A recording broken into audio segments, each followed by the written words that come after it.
Hello and welcome to our JCT webinar entitled Using the Junior Cycle Geography Specification to Plan Units of Learning. Many thanks for taking the time to join us on what we hope will be a productive and an informative evening. I would like to introduce myself. My name is Susan Connolly and I'm seconded full-time to the JCT as a Geography Advisor. My name is Paul Challoner and I am also seconded full-time to JCT. The content of this webinar has been devised by the JCT Geography team and therefore has been developed by geography teachers for geography teachers and has been influenced by what teachers have asked for on our Geography Cluster Days. This is what we hope to achieve over the next hour.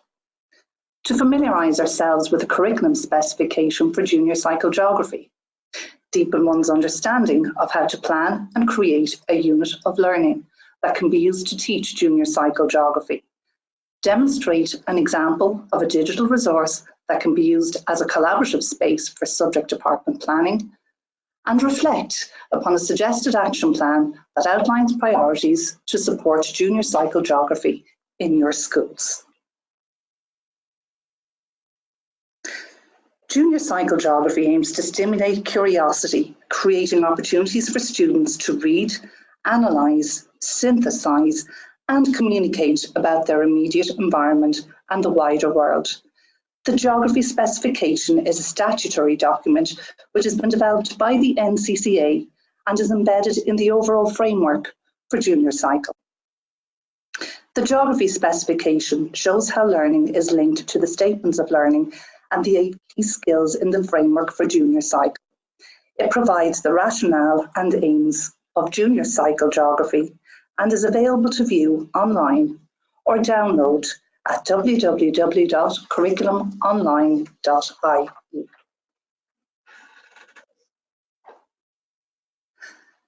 Junior cycle geography focuses on providing students with opportunities to develop the knowledge, understanding, skills, and values that allow students to explore their world.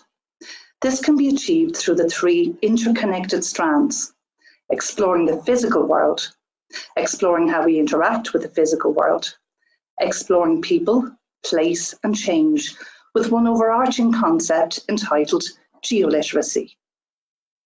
It has been designed for a minimum of 200 hours of student timetabled engagement over the 3 years of junior cycle. The junior cycle geography specification is summed up in this graphic with 3 strands and 3 elements, all of which are informed by the overarching concept of geoliteracy. There are 3 strands with 28 interconnected learning outcomes. Strand 1, exploring the physical world, has 10 learning outcomes. Strand 2, exploring how we interact with the physical world, has 9 learning outcomes. And strand 3, exploring people, place, and change, has 9 learning outcomes. The learning outcomes are dispersed across the strands, and none of the strands are more or less important or significant than the others. Teachers will plan what they will teach by working with the learning outcomes and linking them together to create units of learning. We will discuss this in more detail later on in this webinar. I will now talk you through the elements.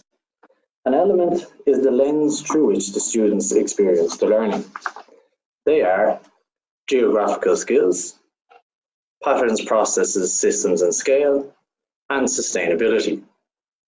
For example, when students are learning about the fluvial processes, they are experiencing the learning through processes, patterns, systems, and scale. And when they use a map to examine the contour lines and settlements around a river, they are experiencing the learning through the element of geographical skills. When they learn about flood relief plans on a river, they may ask questions such as, is this the best option? What are the consequences upstream or downstream? Or what are the other options? They are experiencing the learning through the lens of sustainability. The specification is informed by the concept of geoliteracy. This refers to students' ability to develop far-reaching decisions through geographical thinking and reasoning. Geoliteracy provides the framework for understanding in geography and is threaded throughout learning and teaching of geography. The core components of geoliteracy are the 3 I's, and these are interactions, interconnections, and implications. Interactions refer to how systems, both human and natural, interact. Interconnections refer to the linkage between people, places, environments, and spatial patterns, either by tangible links such as roads or intangible links such as politics, while implications refer to the individual's ability to reason the consequences of their decision-making and that of others. Some examples of the 28 learning outcomes are on this slide. Please take a moment to read through them.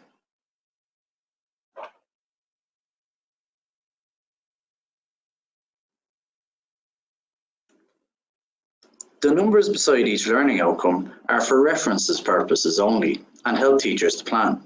It in no way reflects a hierarchy among the strands or individual learning outcomes. The student's learning journey over 3 years takes on the following structure that you now see on screen. In first year, students engage with the learning outcomes and their learning is supported by formative and summative assessment. This continues in second year and also incorporates a classroom-based assessment called Geography in the News. This will be a structured inquiry through a response to a recent geographical event or events, and it will be completed over a 3-week period. Through the classroom-based assessments, students develop their knowledge, understanding, skills and values, thereby achieving the learning outcomes across the strands. Students continue to engage with the learning outcomes and their learning is supported by formative and summative assessment again in third year. They also complete a CBA, again over a 3-week period, and this time it's called My Geography, which will be a structured inquiry into a geographical aspect or aspects of a local area. Following this, they will complete an assessment task set and marked by the State Examinations Commission, which is worth 10% of their overall marks. This is an opportunity for students to reflect on their learning within CBA 2.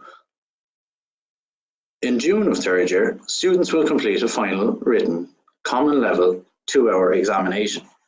Again, it will be set and marked by the State Examinations Commission and it is worth 90% of their overall mark. The marks gained for the assessment task will be added to the marks gained for the written paper. In this picture on the slide, you can see the JCT Geography Learning Outcomes poster. It can be downloaded from the resource section of the Geography subject space on jct.ie.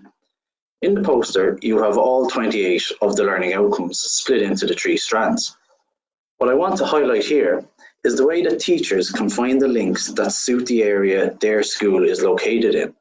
The black arrows represent these links. And this is the nonlinear approach that you mentioned there a moment ago, Susan. Yeah. And this will involve choosing the learning outcomes that you feel work well together when you consider the context you will be teaching your students in. Each school could have different links, but the main thing to be emphasized here is that all students should experience each of the 28 learning outcomes over the 3 years. Later on during the webinar, we will talk more about linking learning outcomes by using a specific example. But before we get to that stage of linking learning outcomes, it is useful for us as teachers to unpack the learning outcome. And this involves considering what knowledge, understanding, skills and values are expected to be developed by the student. This graphic you see on screen now may be familiar to those of you who have attended our cluster days. On those CPD days, we discussed how to do this unpacking. First, we need to look at the learning outcome and think about the strand that it is in and the wording within the learning outcome. From this, we identify what we want the students to know or to be able to do. From here, we moved on and we thought about what way we will teach this in the classroom. This is where we consider the 3 elements and how we, as teachers, will create an experience for the students to learn about the learning outcome. As we have said, one element can be used on its own, or we can use a combination of 2 or 3. This would also involve thinking about the resources required. Another part to consider is what opportunities are there to develop geoliteracy within this learning outcome, and which of the 3 I's would be focused on.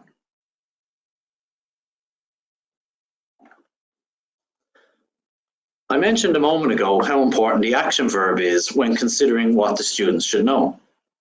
There is an appendix on pages 21 and 22 of the specification, but what you can see here is the geography action verb poster created by the JCT geography team. It is available in the resource section of the geography subject space on jct.ie. It contains the specification's definition of each of the verbs that are used in relation to the 28 geography learning outcomes. You should now see a close-up of part of the poster. When reading these definitions, I'm sure you would agree that it is important to refer to these, as our personal understanding of the verbs may differ slightly. Over the course of the webinar, we are going to refer to examples of work that were created by the JCT geography team and our associates. In the next few slides, we will show an example of how we unpack the learning outcome. At this point, one thing we will note is that the approaches that we took are the ones that work for us, but you may find a different approach that works better for you and your colleagues. The important thing to remember is that as geography teachers, we work with the specification and the learning outcomes. On this slide, you can see the learning outcome we decided to work with. As a geography team, we read and thought about the wording of the learning outcome and then unpacked it using the process I mentioned a few moments ago. Since this learning outcome focuses on a local soil type, we placed ourselves in a hypothetical school in County Galway, as this allowed us to discuss aspects related to the learning outcome that would relate to a particular area.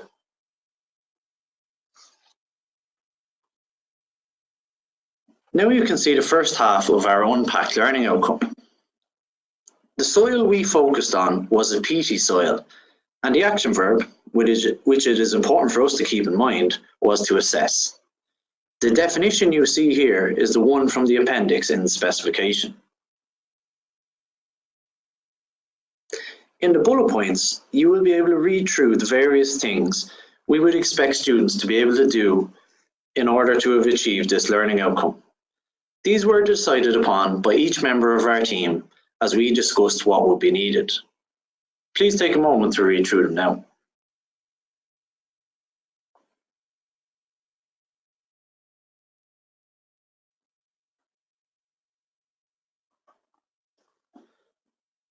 Now you can see the next part of our unpacked learning outcome. In the red section of the table, we have broken down the 3 elements and considered how each might be used as a tool to teach the students about the learning outcome. The space for individual notes is there to allow each teacher to write in their own thoughts when planning lessons.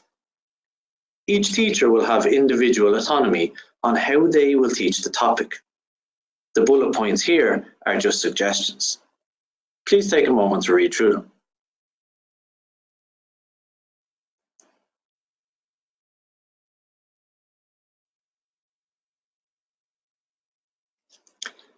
At the bottom, in the blue section, we have also listed an example of each of the 3 I's and where we think an opportunity will arise in which to develop geoliteracy in the area of soils. Take a read through them.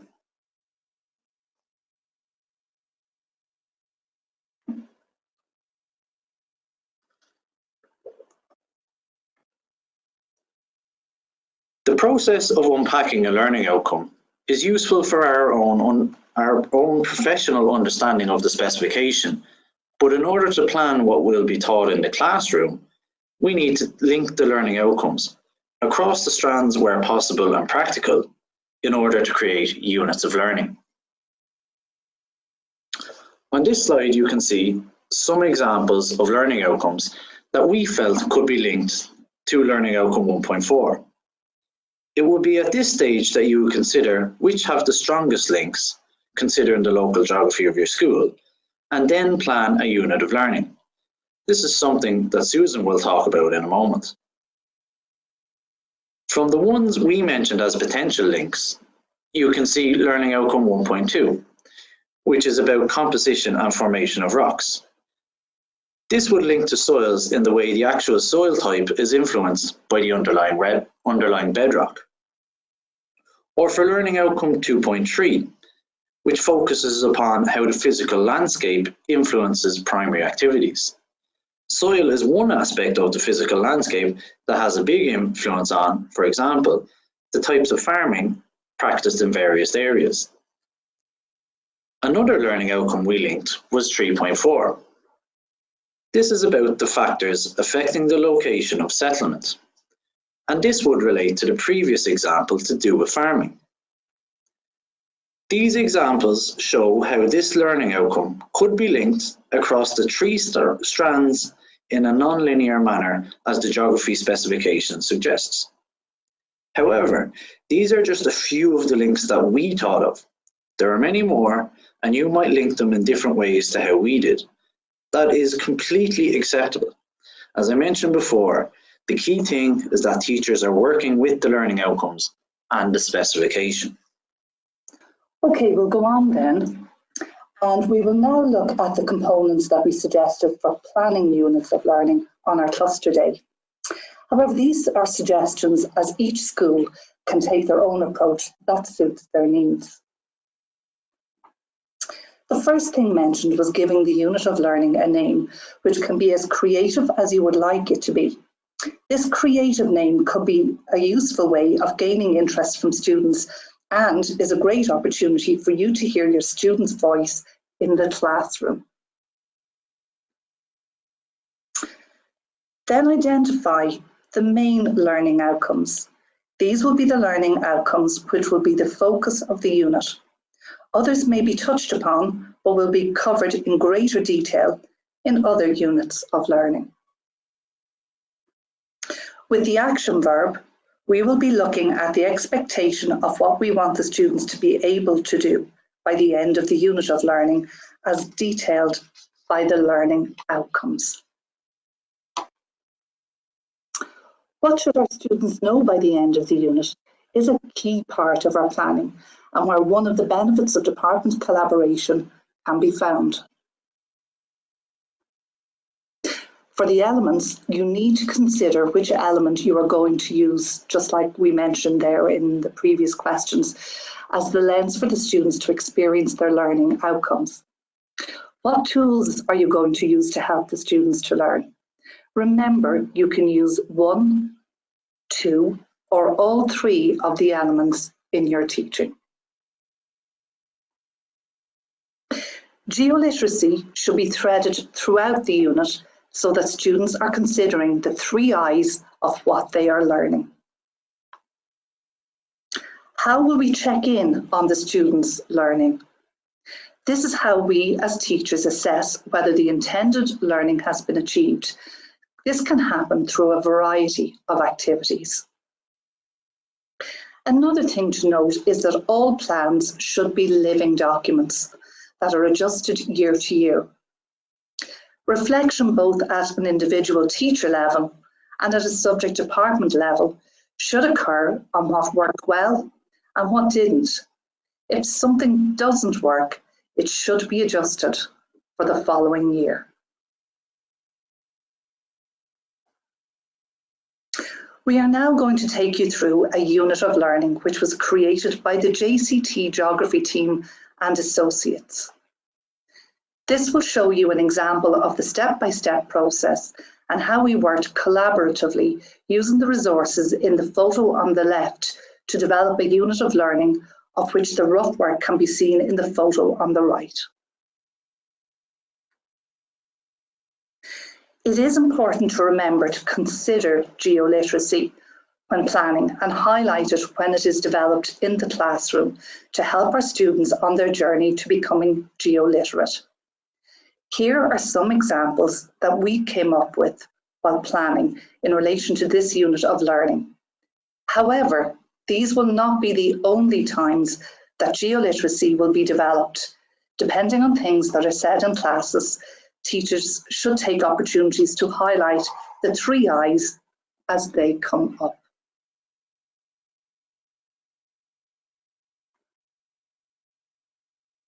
As we collaborated on planning this unit of learning, we discussed how the elements could inform how students will experience the learning outcomes within the strands. We are now going to focus on the element of geographical skills, and we will talk you through some slides that contain different maps at various scales to look at the physical landscape, soil type, and economic activities in the Galway area. We are showing you this to highlight how these resources are available to all teachers, especially SkullNat maps, which will enable you to find maps of your students' local area at different scales.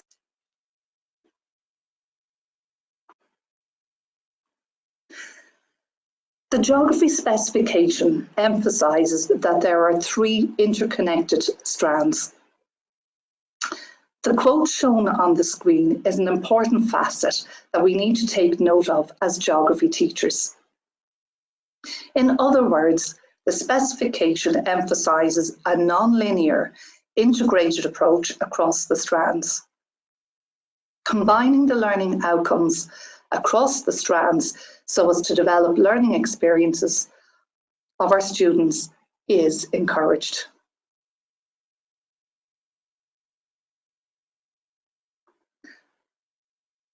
Having already unpacked Learning Outcome 1.4, we chose a unit that focused on soils in an area around Galway. Giving the unit of learning the name Getting Bogged Down, we initially chose to link 6 learning outcomes, as you can see from our plan.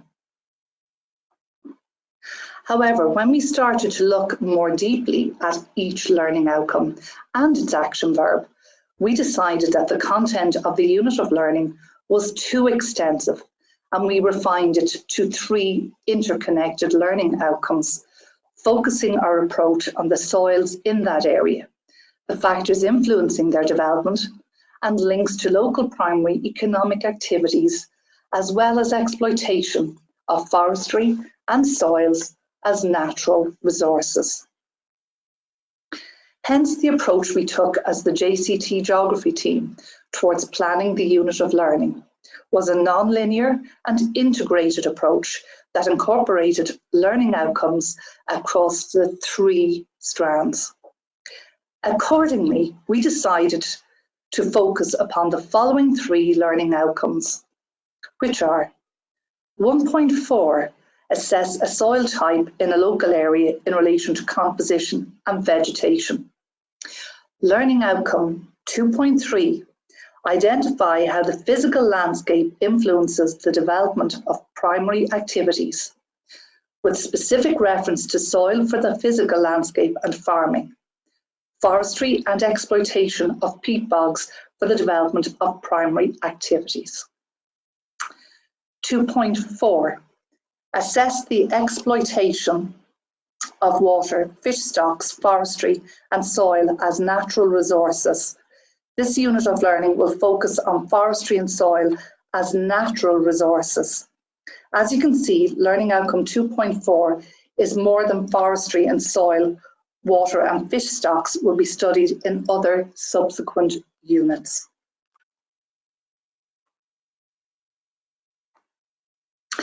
It is important to study the action verb in the glossary of the geography specification. For our planning, we use the action verb poster, which has the action verbs for each of the learning outcomes for geography on one page. This is available from the geography section on the jct.ie website. The action verb assess appears in 2 of the learning outcomes, and the definition is to judge, evaluate, or estimate the nature, ability, or quality of something. Now we know the minimum expectation required for our students.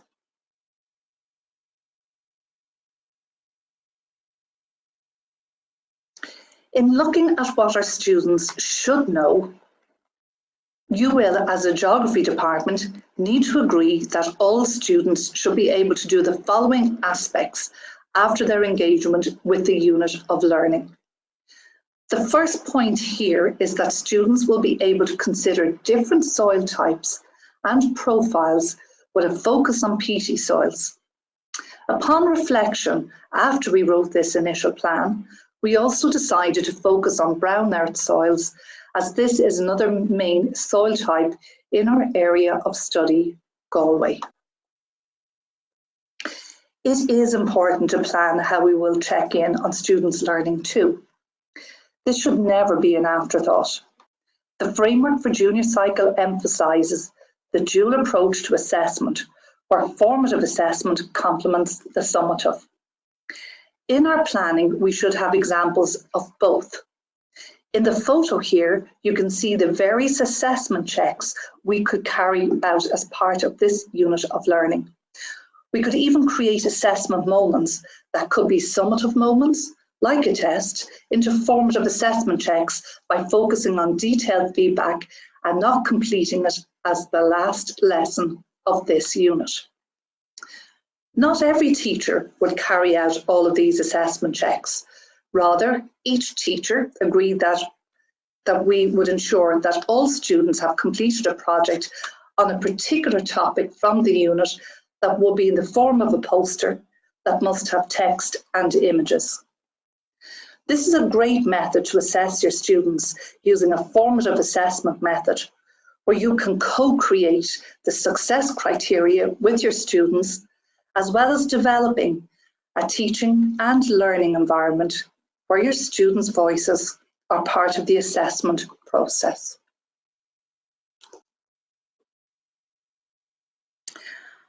Having agreed the key learning and key assessment check-ins with your subject department colleagues, teachers have the autonomy to create learning experiences to suit their own students' needs.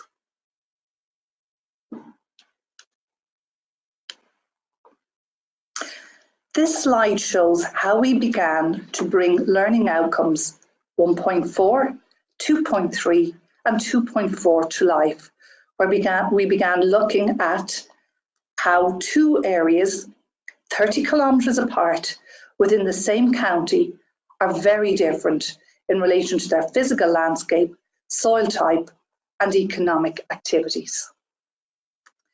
The learning intention here is to examine how two areas 30 kilometres apart within the same county are very different in relation to their physical landscape, soil type and economic activities. In this satellite image, the focus is on two areas in County Galway. They are Mamcross and Headford.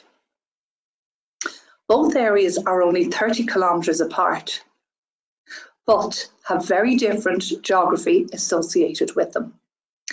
Using this slide, you could get students in groups to make a list that compares and contrasts both areas by describing what they can see on the aerial photograph, which is taken from Bing Maps. This soil map is from the teagasc.ie website and could be used to explain to students that both areas are very different soil types, or have very different soil types, and that this affects the area in a number of ways. You could use the website with students to show them how soil types can be identified from the map and begin to examine the differences between both soils with students. You could use a table like this to help students to revise and/or understand the differences between peat and loam soils.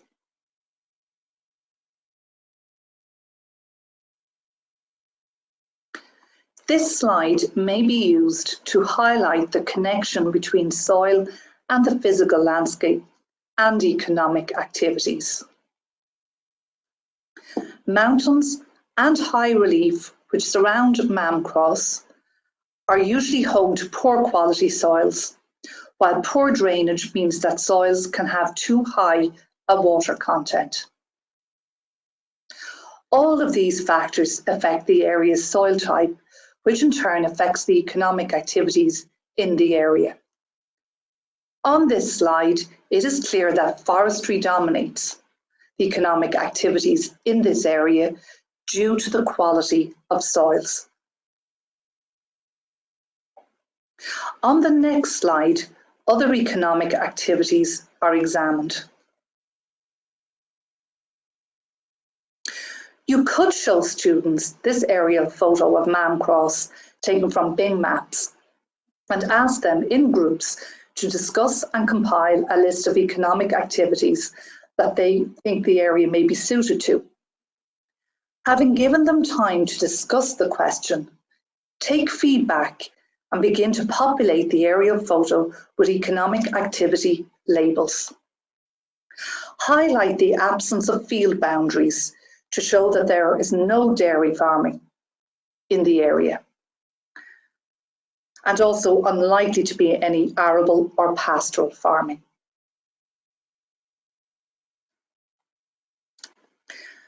The following GIS map from the Environmental Protection Agency can be used to emphasise the point that Mamcross is surrounded by peat bogs and forest as economic activities. First, present the map to students without the legend and see if they can determine what the colours in the map may represent from a land use point of view. Follow this up by adding the key to help students develop their geographical skills, thus allowing them to source information relevant to land use in the area that is being studied. Highlight that Headford is surrounded by low-lying land that increases the chances of it having good soil quality. Explain that good drainage also aids the formation of good quality soil. Emphasise that the loam soil that the physical landscape helps to produce is the main reason that the hinterland surrounding Headford has good quality farmland and therefore a variety of primary economic activities. This in turn contributes to Headford being a nodal centre, as it would have acted historically as a market for the farm produce produced in its hinterland and has grown over time to become a route focus. Show the students the aerial photo of Headford taken from Bing Maps and ask them in groups to discuss and compile a list of economic activities that they think the area may be suited to.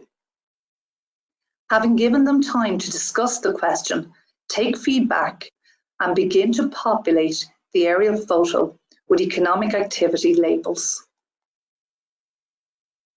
Highlight the presence of field boundaries, showing that there is likely to be dairy and arable farming in the area.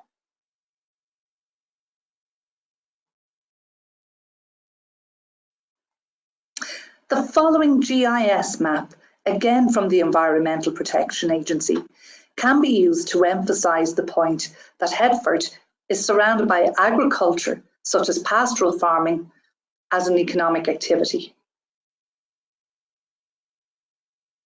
First, present the map to students without the legend and see if they can determine what the colours in the map may represent from a land use point of view. Follow this up by adding the key to help students develop their geographical skills, thus allowing them to source information relevant to land use in the area under study. Use this map to prove that there is, in fact, no dairy farming in the Mam Cross area, while there is in Headford and its hinterland. Highlight the fact that the area of Galway where Mam Cross is one of the few in the country not producing a milk supply. It is also worth mentioning here that milk farming is economically more viable than peat bogs. This presents an opportunity to bring in sustainability as an element.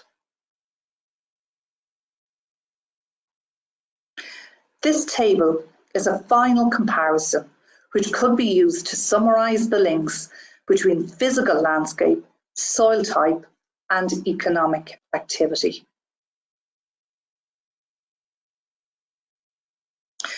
Reflection should form part of the planning process and will occur within your subject department after you have actually taught the unit of learning and used the agreed assessment check-ins.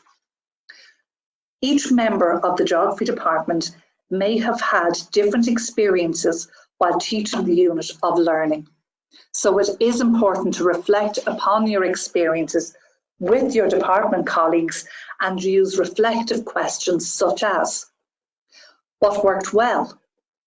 What didn't work so well? And how can we improve upon this? And then adapt your subject department plans for the following year, as these plans are organic and should grow over time. And I'm going to discuss one way to develop the use of digital technologies in our geography classrooms. This is important for teachers to consider, as schools are now guided by the digital learning framework and the digital strategy for schools, of which you can see the covers for both on the PowerPoint screen now.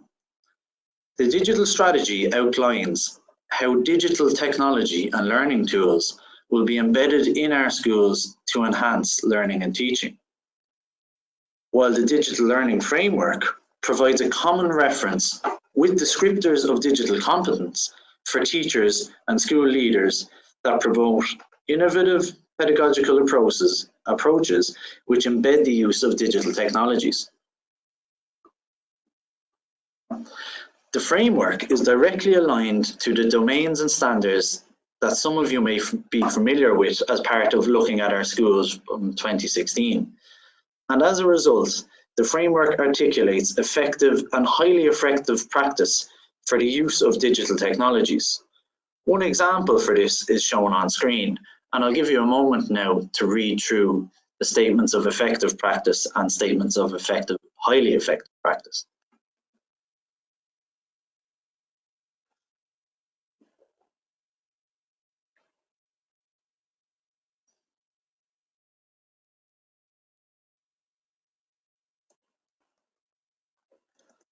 One way to achieve the online professional community noted in the statement of highly effective practice could be to use Padlet.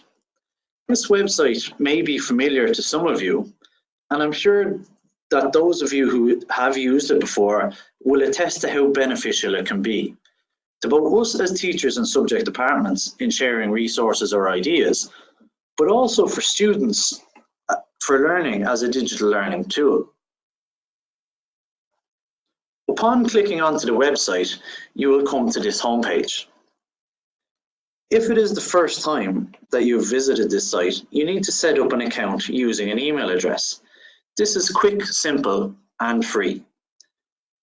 When you have an account, you log in here in the top right. After logging in, you are brought to your own account page where you can either create a new Padlet by clicking the pink button, or by editing an existing one. For example, resources for getting bogged down.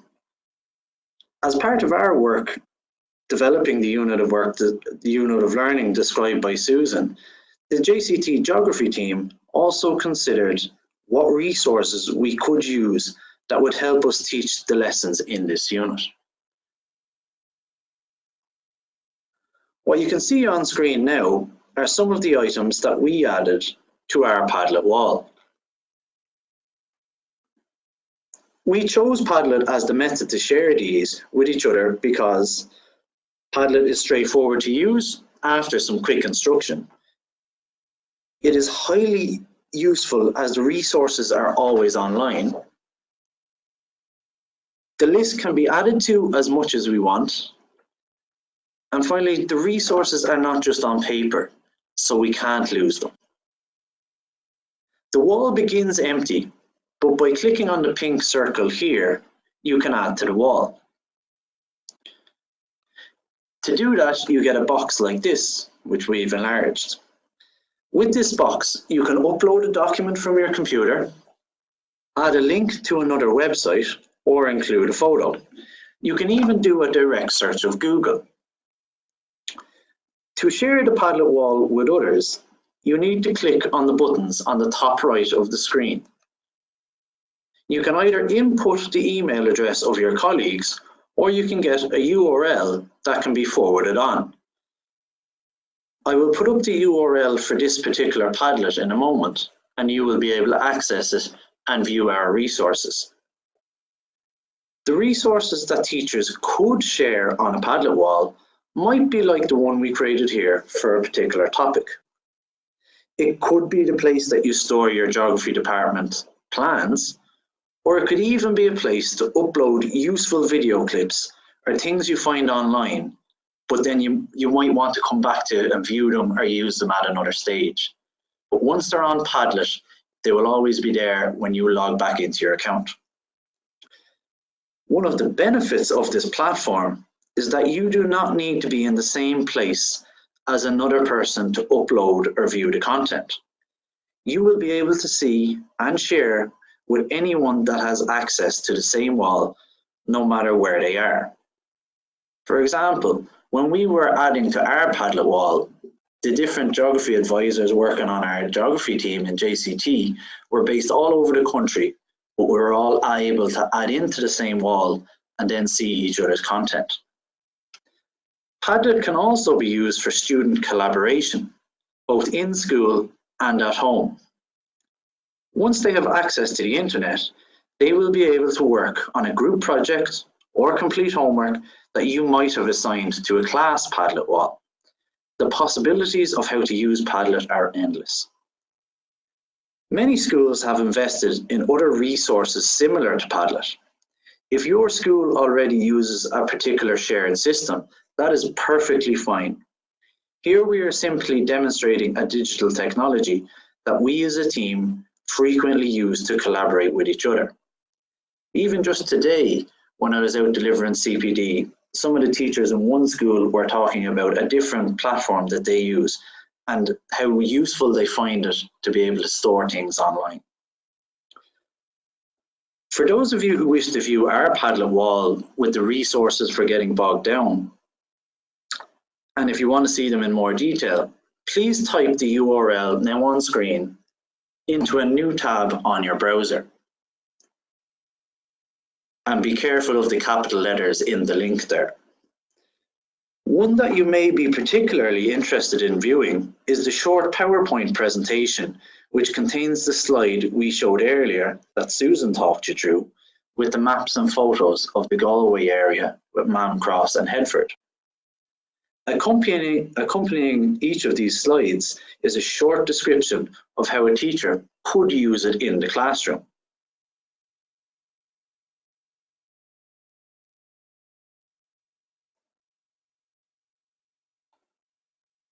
Now that we have seen some resources on Padlet, I will discuss one of them in a bit more detail and how we might use it in the classroom as part of our unit of learning, Getting Bogged Down. The one I will talk about is a worksheet that needs to be printed off.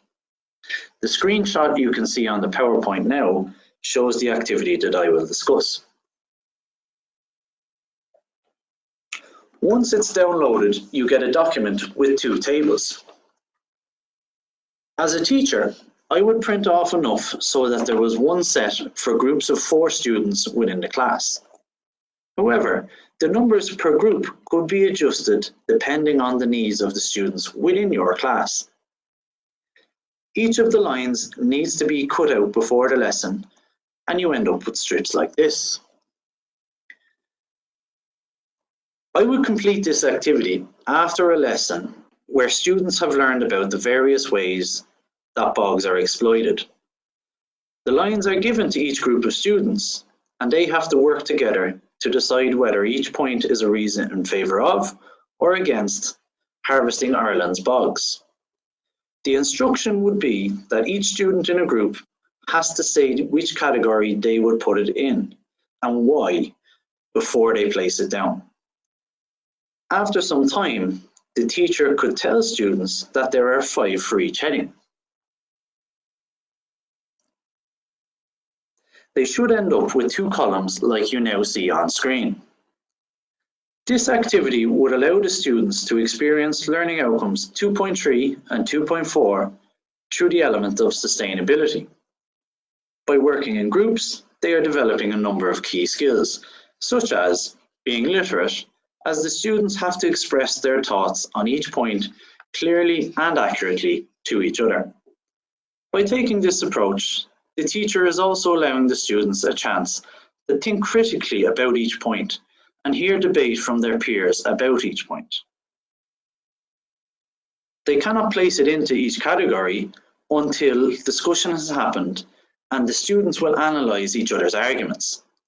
At the end of the activity, or as a homework exercise, the students could decide which side of the debate they are on and research 2 extra reasons which are not on the sheets and write why they feel that way. At this point, we would like to give you an opportunity to reflect on the priorities that you as a teacher might have moving forward in order to teach junior cycle geography in September.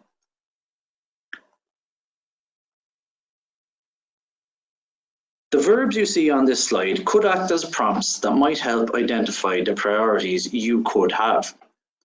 I will allow you a moment to read through and reflect on these priorities.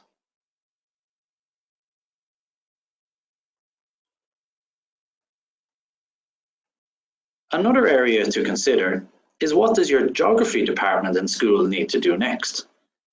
The prompts here are indicators of potential aspects that teachers could work on in a collaborative manner. They could become the focus for a subject department meeting, and each school then will have their own priorities. The one we have listed here, or the ones we've listed here, similar to the ones on the previous slide, are just suggestions. What is important here is to stress that an incremental approach to planning, 1 unit at a time, over the 3 years of junior cycle is important to remember.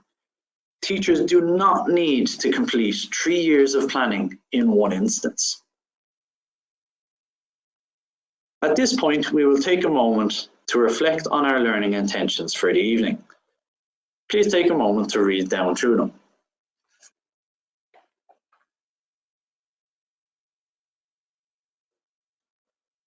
To further build on what we have covered here this evening, further resources are available on the websites you see on screen: jct.ie, curriculumonline.ie and ncca.ie. In particular, the geography section within the JCT website contains several resources that are available for immediate download. The JCT Geography Twitter page is also an effective way of staying up to date with our latest news and events, as well as links to various resources. Please remember to join our mailing list too, which you can find at the bottom of the JCT Geography homepage. At this point, we would like to thank you sincerely for joining our webinar this evening. And we also want to acknowledge the great work our geography associates did with us in helping to develop the webinar. We hope that you found it both productive and rewarding, and we look forward to continuing to meet all geography teachers face to face during our CPD days.